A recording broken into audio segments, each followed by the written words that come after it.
Welcome to the Social Media Church Podcast. I'm Neil Smith, and I am joined this week by my friend Aaron Magnuson. Aaron, welcome to the podcast. Nils, thank you. Listeners, so glad to be here. And you are a regular to the podcast, and will continue to be a regular. And so for those that don't know Aaron is the online pastor at One and All. Aaron, you guys just changed your name. Do you want to share a little bit about what's happening there in Southern California and in your global church? Yeah, absolutely. We did just go through a brand change, which is really exciting. It's been the brand reveal was a couple weekends ago, but we've been through a much longer process, making sure we land on a right name that matches the heartbeat of our church. I got to give a shout out to the company that helped us, because this was not done in-house, and rightly so. This is a church that has a long history, and we wanted to make sure that we treated it with the dignity and respect for all the generations that have built something here in Southern California. And so there's a company called Flagship, and I would highly recommend them to anybody looking to go through this process. They spent a couple months getting to know us both, from a historical standpoint as an organization, the people who work here, the people who have worked here, and even just people who don't work here, people in the community, people around us, to really nail down and identify what are we. And then they build a brand about what we are. And so when it's presented, the goal is, and what actually did happen for us is, oh yeah, that is us. That it's been us the whole time. Yeah. But what it allows us to do, so we switched from Christ Church of the Valley, which just south of us in Arizona. Yeah. There's also a church called Christ Church of the Valley. We both go by the same acronym, CCV. Yep. We are completely unrelated, both wildly successful churches, great pastors, great hearts, but not related at all. And so we have a big global presence because of our lead pastor, Jeff Vines, who's on the radio all around the world. And so it's a coin flip when that audience listens to him on the radio and tries to find us. And so we really wanted to switch. And me being the online campus pastor, we actually have a heart that people would actually feel like they're a part of our church. And so Christ Church of the Valley, we switched ours to CCV SoCal, but SoCal doesn't mean anything to anybody outside of Southern California. And so we went through a whole brand change, predominantly so that the gospel can be moved through this church in Southern California, but to the remote people groups all around the world. And so we have switched to One and All. You can find us at oneandall.church. And it's just a really exciting time because we genuinely believe that there's one Savior, Jesus, who died for all people, and One and All can be a part of what's happening here. So, yeah. I love it. I love too that you're using the .church domain handle. Yes. It is a really tough thing for churches today to get good domains and to have a domain. And so I feel confident that went into your process. And as you were navigating of like, look, do we have a domain we can use? And so, and then with that too, you had to go through the process of getting new social media handles and everything that goes with a brand change. So I don't recommend to anybody to go through a brand change unless you absolutely have to. I think it was a good decision for CCV to become One and All.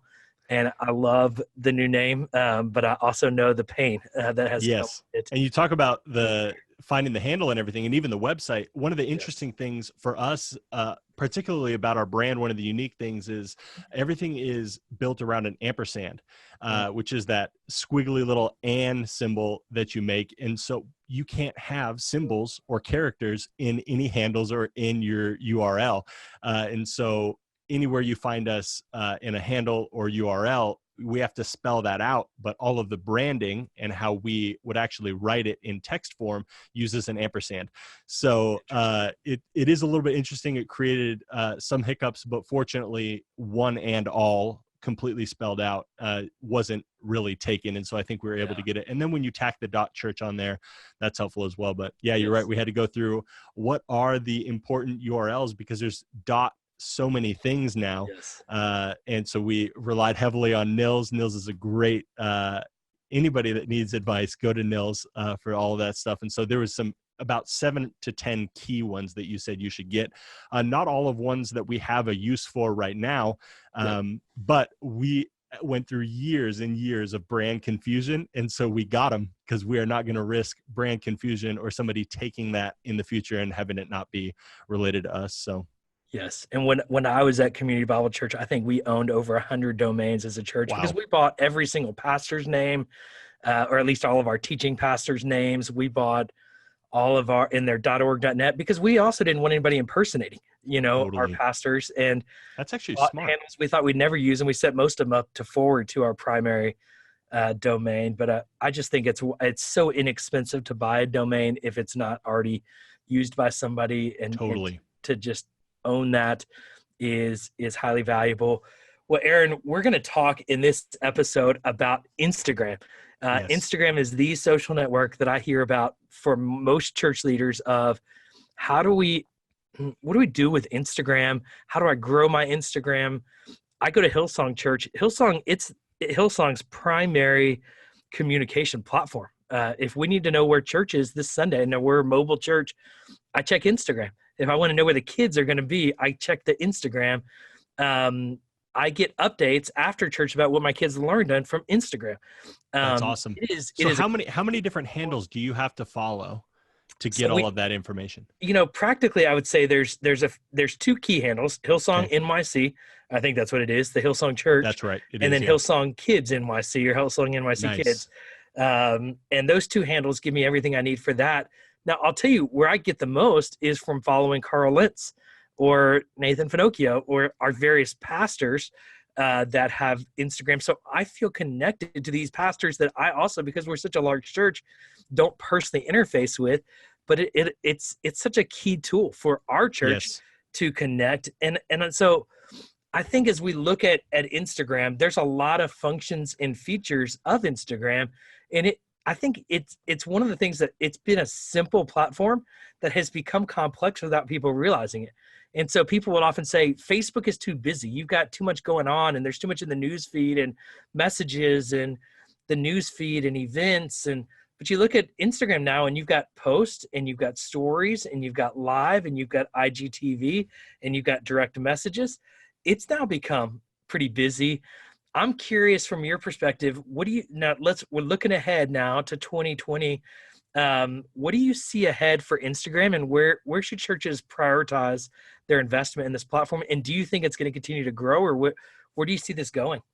Yeah, that's really good. I do think it's going to grow, particularly because, and you can say what you want about Facebook, but what Facebook does a really good job of, and I actually just watched one of your YouTube videos today, talking about is Facebook going to die? Yeah. And while they might not be wildly popular or always on the cutting edge, what they do a really good job of, because of their strong leadership, is able to adapt really quickly to what those trends are that are changing, and then they find a way to absorb it, make it for their own. And so far, they're undefeated with that strategy. Yes. And their track record for who they've defeated is really, really good. And so I do think that Instagram, being a part of that, is here for the long haul, and is absolutely Yes. has like all of the attention right now from the widest. They probably cast the widest net, would be the best way to say Yeah. that, among age groups, among diversity, globally, I guess I would say as well. And yeah, there's just a massive opportunity. Now, what I think you said is really interesting, and I think it's really important that churches or organizations in general pick up on this, is you said, I also follow my pastor. And so why that's important to me, and actually it's one of the things that I hold most strongly, and Nike does this really well, or most brands, but Nike particularly, is there's a story to be told, and there's characters within that story. And most churches either tell a character-less story, so they don't have characters. It's beautiful graphics, or sometimes not so beautiful, but it's just a random compilation. And then larger churches tell one character story, so their lead pastor, and they kind of hone everything around that one character. But the reality is there's a lot of characters at your church that lots of people have connected with. And so Instagram, to tie it all in, what it allows us to do is, as organizations, we kind of have that main page, but through that main page, we can direct to the people that we've actually connected with, because people aren't necessarily going to connect with One and All. Chances are somebody from One and All, or somebody from Hillsong, New York, has connected with them. And for thousands of people, that has been Carl Lentz, the lead pastor. But the reality is, I care way more about Hillsong, New York, because I know my buddy Nils goes there, and I like Carl Lentz. So there's two Yeah. people, but it's people that I've connected with. I could care less about what the church is, but Yeah. I trust who those people are and that they go to that church. Yeah. Um, and so I think the advantage that churches have is because organizations and people alike are on Instagram, those two should be talking and pointing at each other. And I think Yes. characters do a really good job at pointing to the companies, but I don't think, at least in our context here at One and All, we don't yet do a great job of pointing to the characters who are actually, and we're in the business of pointing people to Jesus, who are actually living out. Because organization, I guess in a way, the body of people, diversity coming together is a representation of Jesus and the God that we serve. But Yeah. what's really interesting is people actually living that out with their families in community. And so when those two things can talk to each other, and the reason I brought up Nike is they do a really good job of this. And chances are the brands that you wear are because of people, not because of the brands themselves. Yeah. And so I think we need to be thinking about our church in the same way.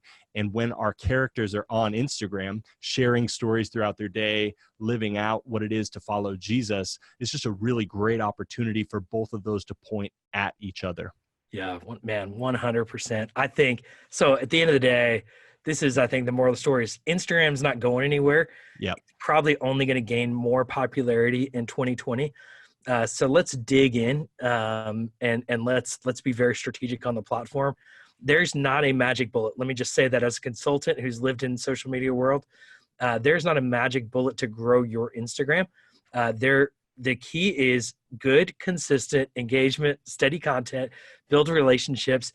And at the end of the day, you don't want to go viral on Instagram. You want to reach your community. You want to reach your local congregation and the community around them with good content. And so you want to be targeted typically. Now, there are unique churches and transformation churches, one we've talked about. If you want to look at a church Yes. that's gone viral on Instagram and especially on YouTube, it's Transformation Church in Tulsa, and they're a great model and they're putting out really great content.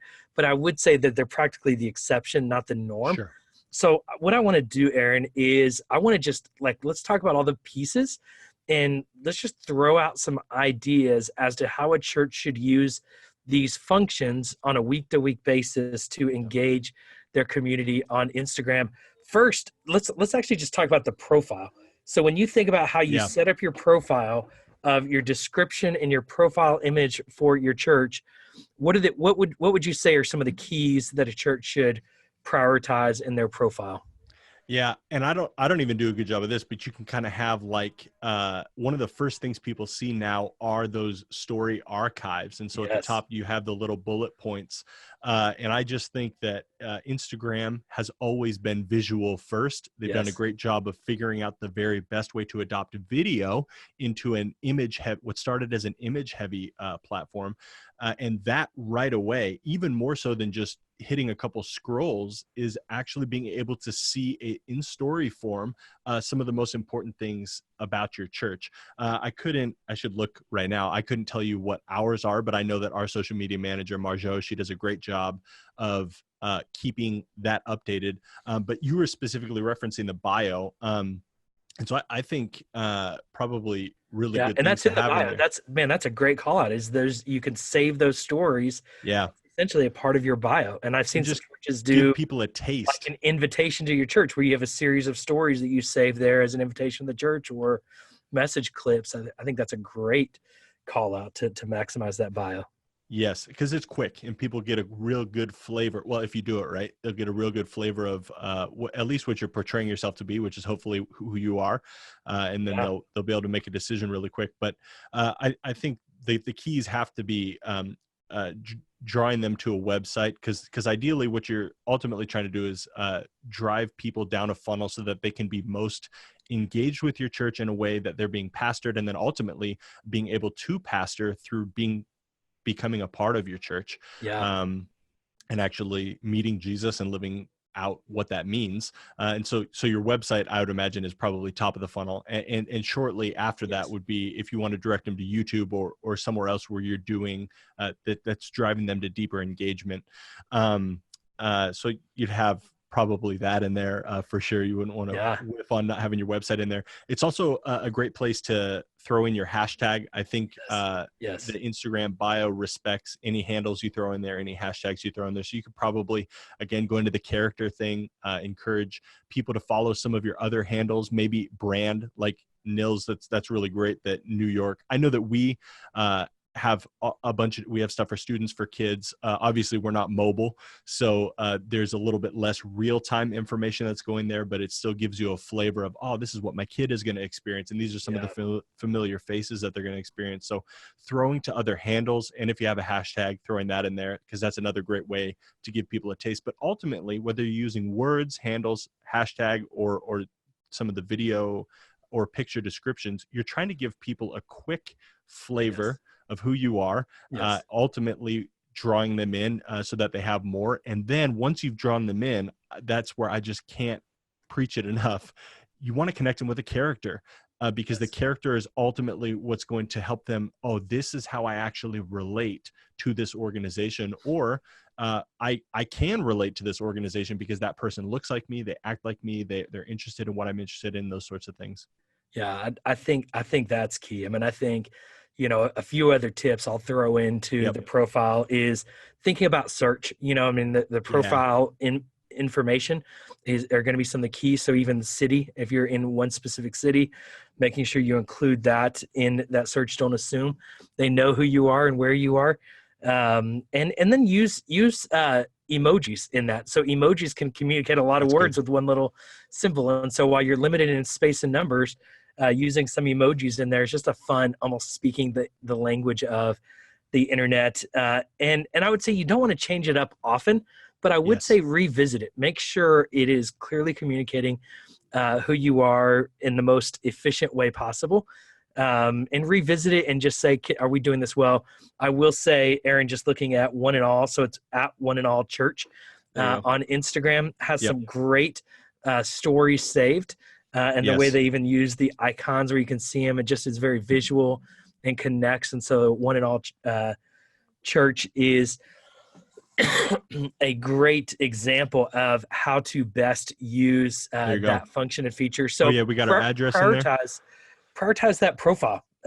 So let's not talk about post. So posts are, I would almost say, is the forgotten platform of Instagram. So many people have got consumed in stories. And I'm still seeing on my post, and people are always saying Instagram stories are getting all the attention.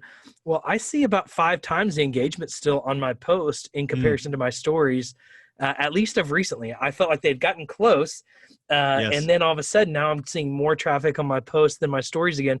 Now that's on my personal account. I haven't noticed a significant difference in my client accounts this past month. And so I'm always monitoring at the end of the month the various. Nils, why don't you go in for a second to what because most people might misinterpret engagement as likes, like on a post, how many likes you're getting, and on a story, how many views you're getting. And Jay Cranda, got to give a shout out to the godfather of this podcast, the original, one of the originals, I should say, jcranda.com. Go check it out. But he just came out with a post that was so good that was specifically around the topic of engagement. And you better be smart about what you can measure a lot of things, but just be smart about what you're comparing. So why don't you elaborate for the people listening, when you're talking about engagement right there and the 5 times the amount, what is Nils Smith measuring as valuable engagement? Yeah, and so I'm saying impressions. When I say engagement there now, I would typically be in the camp of that's not real engagement.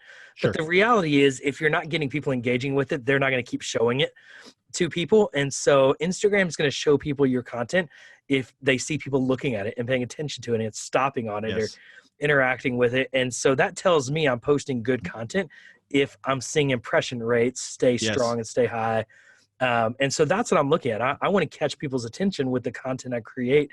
I want to get it in front of people. So that's what I'm talking about with the engagement or impression. So posts are a big deal. I'll start, Aaron, on the post ideas for churches. So you essentially have 3 functions here, 3 things you can do.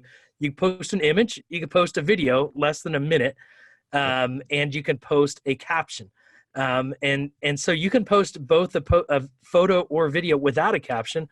I don't generally recommend that. I think you should almost always have a caption related to it, and I think you should almost always use hashtags with it as well. So here's my tip to posting. I would post 50% images, 50% videos. It's good. I would try to post once a week. I would post a lot of sermon clips. I would try to post at least 2 sermon clips a week in that. And You would post once a day. You said once a week. Once a day. You would post once a day. Okay. Yes. If not more, if you have more content, you can post. And I would post, and I think about like even like a Monday, like 5 pictures from the Sunday service, and what that experience was like, and people's faces and worship images. And then on Monday you post a clip from the sermon, and Tuesday you post, and so, but having a general flow there. The other thing is I would try to include about 5 hashtags per post. One is your consistent hashtag, and another that's going to engage. I would tag your local city, trying to get engagement in your local area, so that people are seeing your post. And then I would actually write your caption outside of Instagram in a notes or something else, so you can use spaces and use periods or use dashes or something to create spaces. So almost like paragraph format copy. Long form actually does pretty well on Instagram, and copy and paste that into Instagram. So when you try to do that within Instagram, it will often not work right within the app. And so it works better when you actually create the copy outside of Instagram and copy and paste it into your post. So those are my little hacks for Instagram, but using the hashtags and using the tagging are probably the keys to creating, to building following, on Instagram.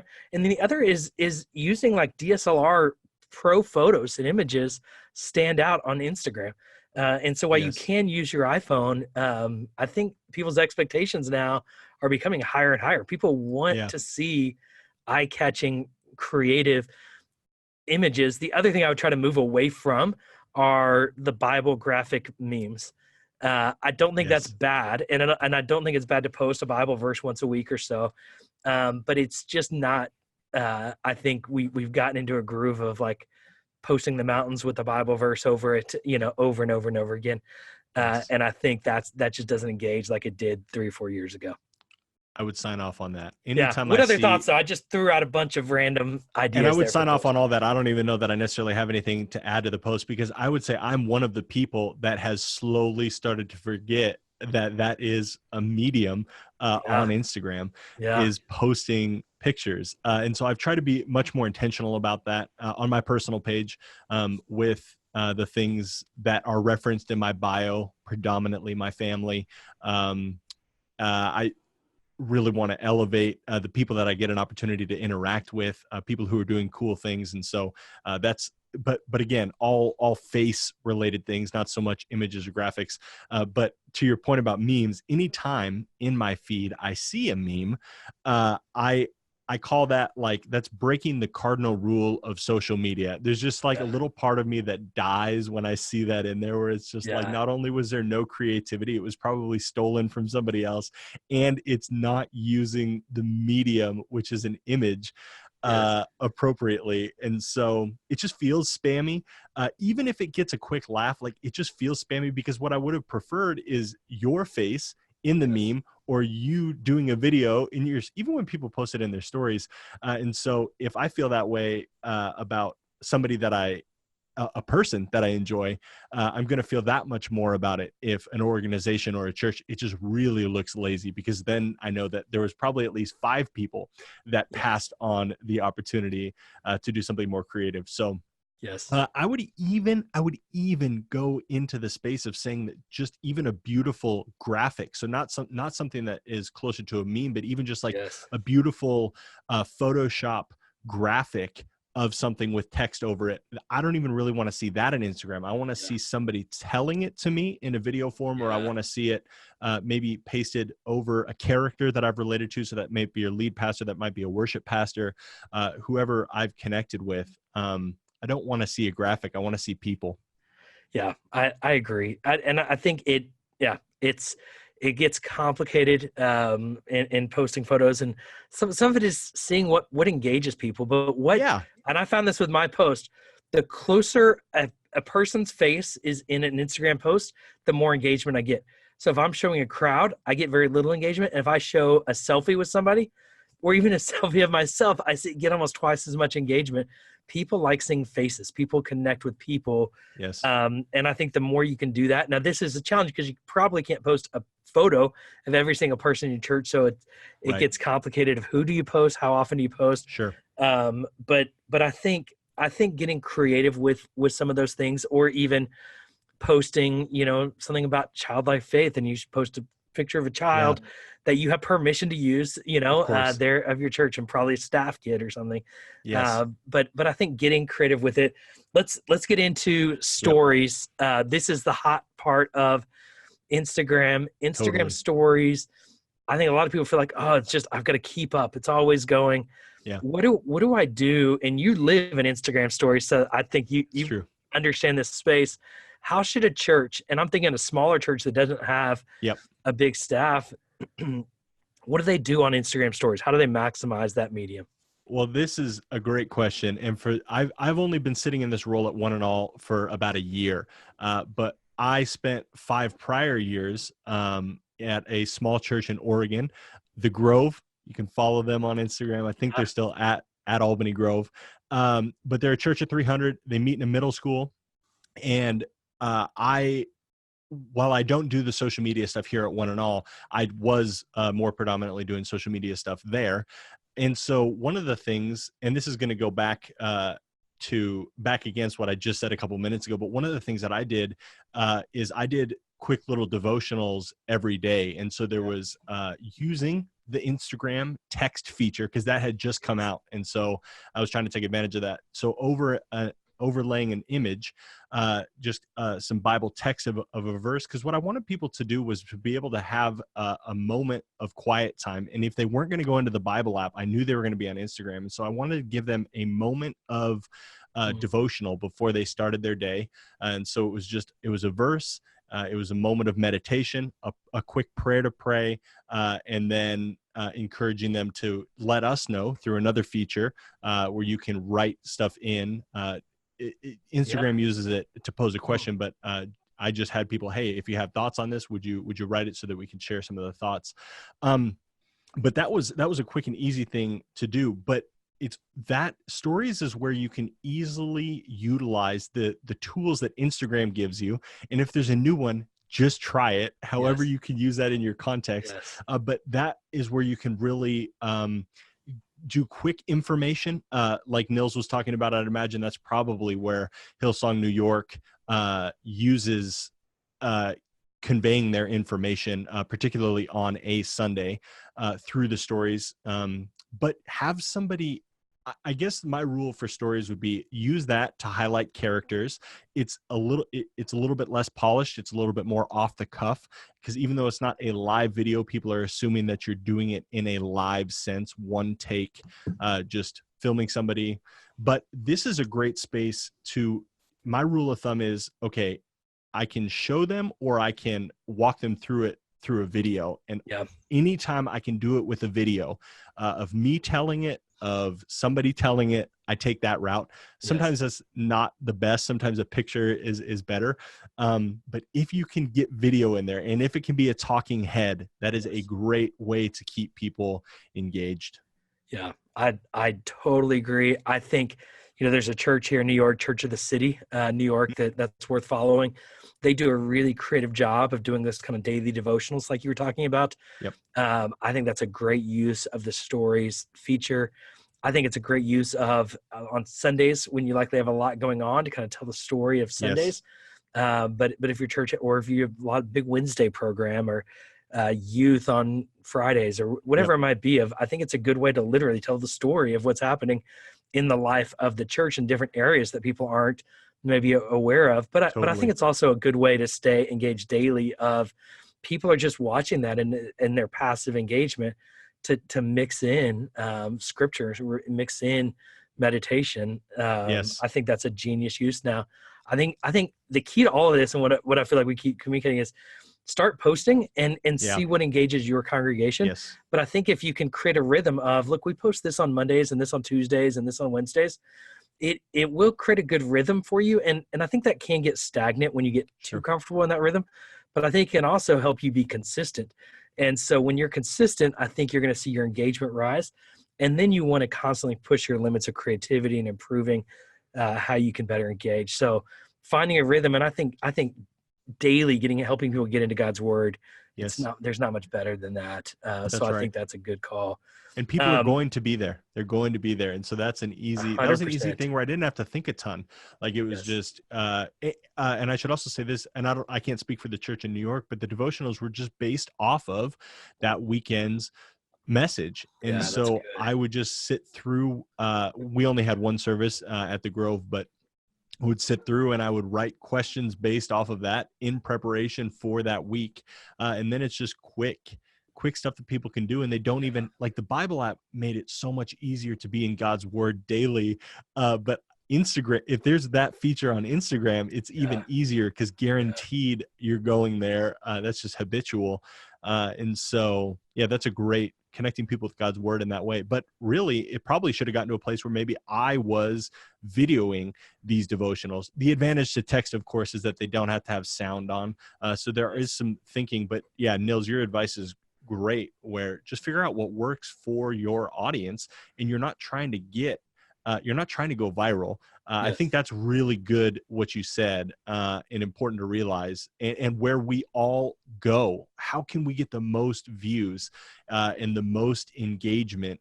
And I know that a lot of times I equate the best and most engagement to going viral, but it's actually stewarding the people who are engaged the most with you already, and maybe getting more people to do that, but not at a scale where you're actually no longer pastoring the people who are engaging with your stuff. Yeah. And so, yeah, being focused on that. But Instagram stories you're right, that's where I live, because I think it just gives me the best connection for me, that's the best connection and most regular connection that I get with about 100 regular people that watch my So stuff. I've got to give a hack here real quick that I Yes. just forgot about. And I'm going to go backwards to the post section of Instagram. The most viral post that I've been a part of in a long time was with a client of mine, Air One Radio, and we posted basically a word search of artist, and we did and you can use different just Google how to create a word search for Instagram, and we literally posted on Instagram. This was a month or so ago, and we basically said, look for the artist and comment below when you find the artist, and first one to comment all 12 gets a prize. I don't remember what we did, but at the end of the day, it blew up the comments, which naturally triggered Instagram's algorithm of, this is a highly engaged post. So it was a lot of fun. So that can get old. You can't do that all the time. But that word search, and other people have done this. That's not a first time thing. But it really, the viral effect of it was massive. And so if you're looking for something to really engage and is a lot of fun, I think as you think about even like find your pastors in here, and our names, or we're studying this, and so find these words, or Now, from our worship set this past weekend. Now, this should let this be encouraging to all of you. Nils and I are in this world all the time. I have never heard of a word search, and I Yeah. don't know what that is. So elaborate on that for our listeners. So a word search is like when you were a kid and you have like 20 by 20, like there's letters, A, D, C, B, and you have to then find the letters and circle them, of where's car, where's radio, where's, like these things in these words. And so instead of circling it, you type it in the comments when you found the word in the word Gotcha. search. Gotcha. Yes. So your graphic was The word, what like the 20 letters or whatever, that's awesome. Yeah. And so that was the graphic. We just posted that, and people immediately, like, it sucks you in, like, oh, I want to find her. I found one. I got to find two more. And then Totally. That was one of my favorite games as you're waiting for your pizza or something. And they had that on like the little kids menu. all day. I was playing that the other day at a restaurant with my daughter. It's the best. So that post has gotten 5 times the engagement than any other post. And I'd say 5 times. I haven't looked at it in a while, but it was like so massively engaging, and I thought it would do well. I was shocked at how well it did. Yeah. So that's the closest thing to like a viral moment that I think somebody could reproduce pretty easily without spending a lot of money or time. So, okay, let's get back to, there's two Yep. more features I want to talk about as we Yes. wrap up this podcast. The other is Instagram Live. Yep. So churches using Instagram Live, I don't think they should use it for their church services. I was just going to ask, do you really know of anybody who's trying that or doing that? I've seen people try it, and I've not seen it work well. Yeah. I don't think it's a good use. I think it's Instagram Live is really best for 5 to 10 minute live streams, not long form live streams. And so I think you got to think through 5 to 10 minutes. I think from what I've seen and what I'd recommend is a Q&A. I think those work best. And you can actually ask questions on Instagram stories and say, we're going to go live later, and then answer those questions in the live stream. Oh, I think that's probably the best of what you can do on Instagram Live. And then I think sometimes it's just going live. It's just, hey, we're just behind the scenes. We're setting up for Sunday. I think most of that can fit in Instagram stories. I think the key to Instagram Live is because there's real-time interaction. Sure. And so when you're responding to people's comments and questions, but I'm curious what you think. Any thoughts on Instagram Live that you see? Yeah, that's a good question. That is another feature that I don't use excessively. I think because of what you pointed out, it on Instagram, unlike Periscope, unlike Facebook, unlike I think even TikTok, because I've seen people doing at least youth services there, or student services, I should say, rather. Instagrams is so unique because I don't think Snapchat has a live feature because of the story nature of it. That's and it's only there for 24 hours. That's as close to live it's like on demand live, I guess. I've never verbalized that, but that's how I would describe it. And on demand live seems like the best of both worlds, where it's in the moment, and chances are people are responding to your story in the moment, or a couple minutes after. Whereas for me, I guess the reason I don't go live a ton, and this isn't an advocation not to do it, it's just an advocation to actually think about strategically how to do it. And I think the marriage of stories throughout the day leading up to a specific moment where you're going to go live is probably the best way to do that. And so I would sign off on that. But if I go live and do a 5 to 10 minute video and nobody's there engaging, I might as well have just done a story, and it probably would have been better. And so I would say, know your audience. That's probably the main takeaway from this is know your audience. If you don't know your audience, start doing stuff to get to know your audience. But yeah, I would definitely say don't make it long, because I also don't watch a ton of live videos on Instagram either. And maybe that would be the way to reverse engineer it. What do you like watching live, or do you just prefer the stories feature?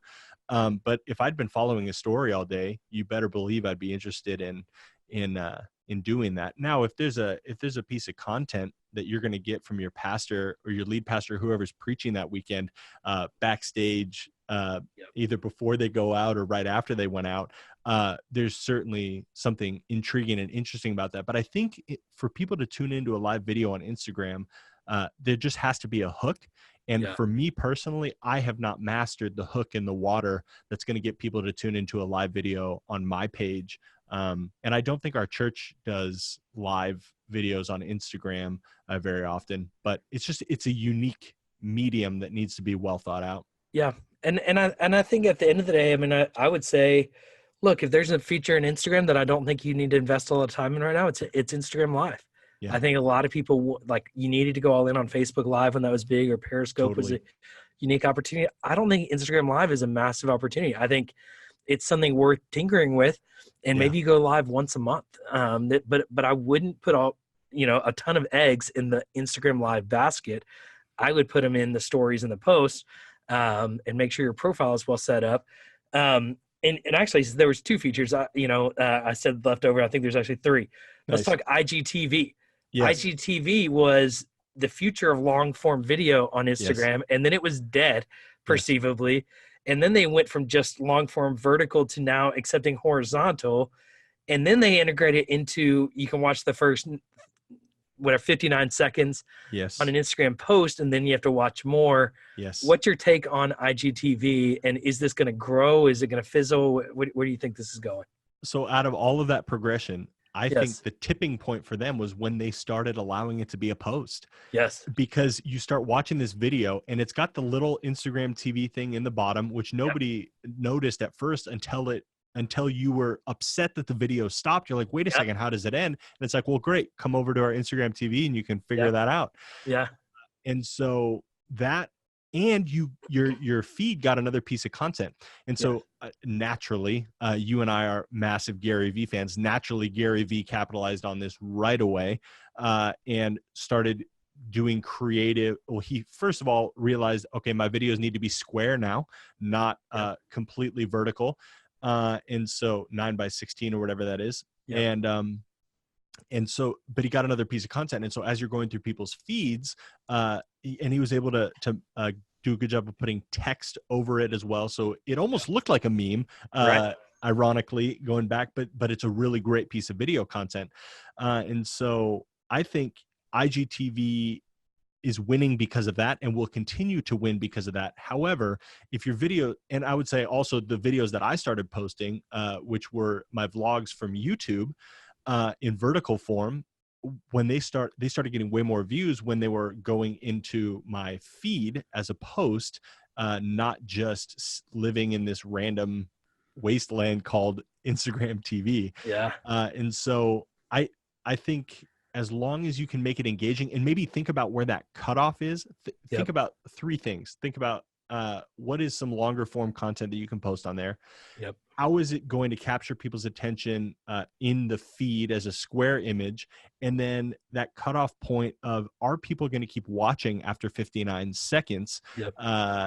To finish this out? And so I think that there's still some experimentation to be done Yes. around that, but it's certainly longer form content on Instagram TV is way more viable than it was before. And I guess the last thought I'd have on that is I wanted Instagram TV to win because Yes. I enjoy holding my phone like this and not having to flip it. And actually what would drive me nuts is the people who would post a 16:9 video.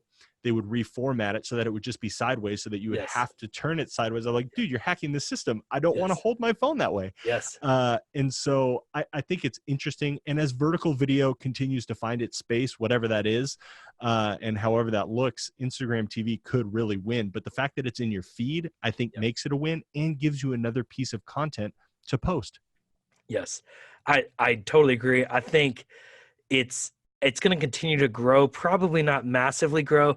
What I think it isn't, though, is a place for you to post full-length sermons. Correct. I don't think you're going to see people watching 30, 40, 50-minute videos on IGTV. I think 5 to 10-minute videos. I think it's actually a great length for a good sermon clip. I think it's a great length for a worship song. I think it's a good clip for like a family moment, or a marriage moment, like Yes. as you think through shorter form video. And then I would recommend going 9:16 or box. Don't, you can now post 16:9, but I just don't think that's optimal for the medium. And so I think you really want to think through, can I go vertical Yes. or at least go square box Yes. with that video size? You said something really quick that reminded me. So our worship production team here at One and All is actually prepping to do a whole content shoot, music video style, Nice. specifically for IGTV. And so I do think that's a Yeah. great medium where it's actually going to be something that's visually engaging as well as audibly engaging. Yep. And Instagram TV is a great place for that because it's also not going to be probably longer than 10 minutes. Even if it's a couple songs mashed together, it's not going to be longer than 10 minutes. And so it's an appropriate medium that's longer than a minute, that's going to keep people engaged. And if it sounds great and it looks great, people are going to want that. So just thoughts. Well, and I think there's a unique style that's being developed for Instagram that's different than YouTube. As you think about even like the video capture, I love that they're creating native content for IGTV I think it's a little closer. It's a little jerkier. Yes.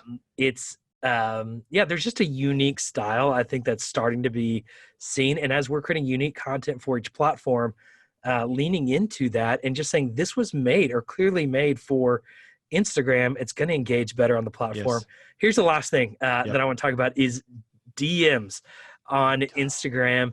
It is feels overwhelming for churches. I think most churches probably ignore their DMs because they can't keep up with them. How should a church manage their DMs? That's a great question. That's actually a really good question. I should ask our social media manager. The short answer is you can't ignore it. Yeah. And if it's overwhelming, figure out a way to get more time in Yeah. the DMs, because you can't ignore. I mean, you just wouldn't ignore an email. You wouldn't ignore a phone call when it's coming to your business, to your church, whatever it is. You would not ignore that. And the medium to get in contact with people now is not phone, it's not email, because our emails are flooded, and it's Yes. just not great. If I can find you on Instagram, and I used to say this about Twitter, and another thing that I was listening to today was from you and Kenny talking about Twitter. It used to be Twitter. How can I, and Nils in my relationship, and Jay in my relationship, and the fact that I'm even here in California all happened because of a Twitter DM. But now that's Instagram. And so the first Yes. place I'm looking to find you, if I want to get in contact with you, is Instagram. And Yes. please don't have your profile set to private, because I just, please don't do that. But I want to get in to the Yes. DMs, because that is a great way to get in contact with you. You're in there every day. And so as an organization, as a church, you should, if it's overwhelming, find a way to invest more time or get more eyeballs on there. I mean, there's ways to share your account to where you can have multiple managers in doing those sorts of things. But if it means a lot to people, then it's going to mean a lot to, like if that's how we're functioning peer to peer, Yes. you need to be able to assert yourself as a business in that medium as well. It just gives Yes. access, and it's quick. And so maybe what it also means is maybe your social media man, like you need to reevaluate who has access to the account, not necessarily from a privacy standpoint, but from a who's actually most qualified to answer questions. And so if it's overwhelming for your social media manager because Yes. they don't know all the answers, well, then give access to somebody who does know answers, and Yes. they're in control of that part, at least, when they're working or whatever, during their hours. But yeah, you can't, one thing you can't do is ignore it. Yes. Well, and people do.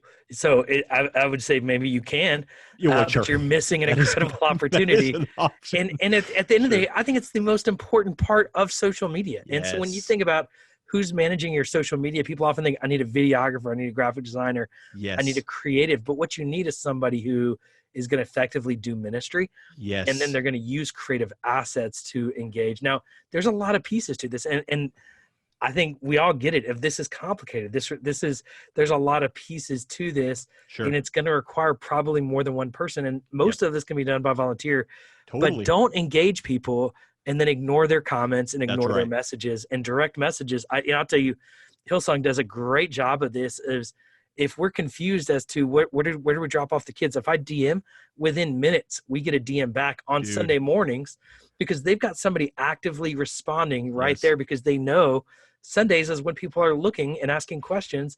Be responsive. And I think that can be volunteers. And if they don't know a question, then they know who to call to get an answer Totally. from. But I think you've got to be responsive to those messages that are You know coming in. what's so funny is 5 years ago, I was listening to a podcast. I don't remember if it was Social Media Church or somebody else, but they were talking about how Hootsuite allows you to do this and have the multiple managers. We're having the exact same conversation about response time. And Facebook actually gave you a badge if you're a quick Yeah. responder, that sort of a thing. Yes. We're having a whole conversation about this on Facebook, and now it's just moved to Instagram, but it matters just the same because they're functioning the same way. I think the particular person who's being interviewed said their rule is, if we don't get back to you within 2 minutes, which would be, hey, the exit's coming up to get off the freeway and I need to know this answer, that's kind of how they came up with their response time Yeah. rule. And so that's great point, right? Like if somebody's messaging on the day of your service, you need to have people getting back to them quickly. Yes. And if you do, their experience of what's happening is so positive, and it creates more engagement, more buy-in. And there you go. Yeah. Yeah. Man, so good. Instagram 2020.